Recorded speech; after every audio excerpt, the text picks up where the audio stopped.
Deux jeunes filles décident de grimper un tour haut de 10 000 mètres.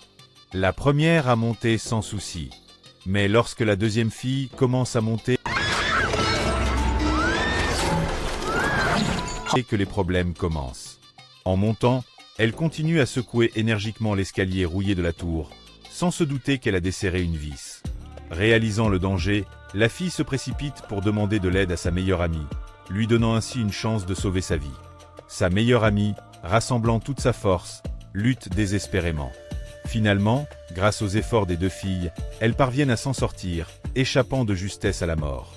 Cependant, alors qu'elles se réjouissent d'être saines et sauves, l'écran devant elles les terrifie, l'escalier est tombé, et la tour de 10 000 mètres est désormais dénudée. Comment vont-elles redescendre? Cela devient un nouveau problème. Pour sauver leur vie, elles jettent rapidement leur téléphone pour appeler à l'aide, mais ici, il n'y a tout simplement pas de signal. Elles ne s'étaient pas imaginées qu'en voulant simplement relever un défi en hauteur, elles se retrouveraient coincées. Dans leur quête de secours, elles fouillent dans leur sac à dos et trouvent un télescope et un pistolet. En voyant un homme au bas de la tour, elles commencent à crier désespérément. L'homme, au téléphone, ne remarque même pas leurs efforts. Dans un geste désespéré, la fille lance ses chaussures depuis les 10 000 mètres, mais l'homme continue de discuter, indifférent. Pour attirer l'attention de l'homme, elles décident d'attendre la nuit et de tirer leur unique fusée de détresse.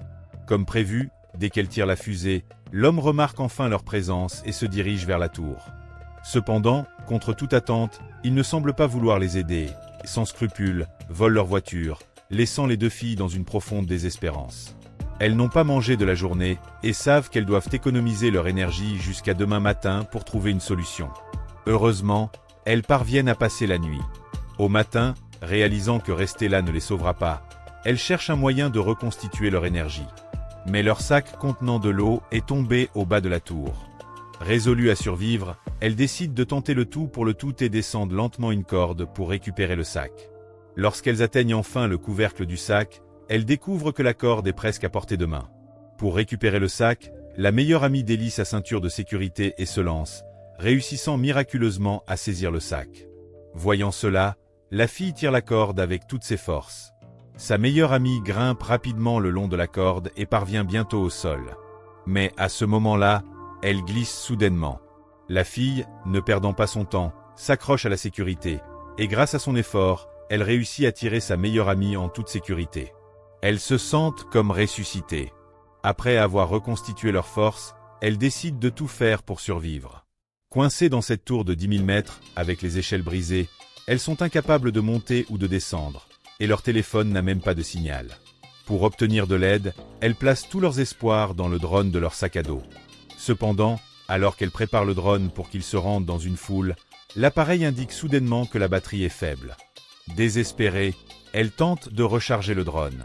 En levant les yeux, elles remarquent une lumière sur un poteau en fer, et sans hésiter, commencent à grimper pour démonter l'ampoule et connecter l'alimentation du drone. Malheureusement, le fil est trop court pour charger. C'est alors qu'une idée lui vient à l'esprit. Elle utilise son collier pour compléter le circuit. À sa grande surprise, le drone commence à se charger.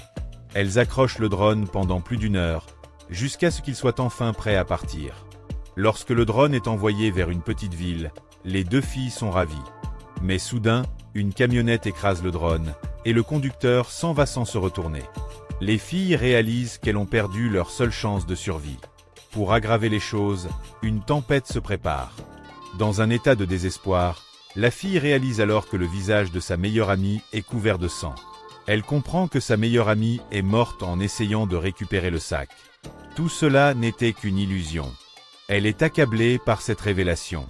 Cependant, voyant une vidéo de sa famille sur son téléphone, elle retrouve la force de survivre. Elle s'accroche à la tour, déterminée à ne pas tomber, et, pour son bonheur, la tempête se calme.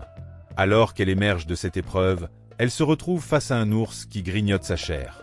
Sans réfléchir, elle l'attrape, ayant faim depuis 3 jours. Après avoir mangé, elle se coiffe et décide qu'il vaut mieux tenter sa chance que d'attendre la mort. Elle commence à descendre lentement la corde, animée par sa volonté de survivre. Arrivée au couvercle où sa meilleure amie est tombée, elle prend une décision surprenante.